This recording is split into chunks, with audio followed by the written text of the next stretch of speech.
Bom, aqui eu já tinha mostrado, né? Esse é um martelo indígena, feito lá pelos terrenos. E não sei se vocês conseguem notar, ele dá a impressão de ser meio oleoso.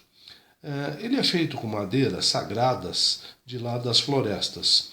E depois ele é colocado em óleo e esses martelos eles são deixados na floresta durante um mês e eles oram para o Deus deles para serem um agente de cura, ok? Aqui nós temos um pino também, indígena. Olha que bonitinho. Um outro martelinho, também indígena, ok?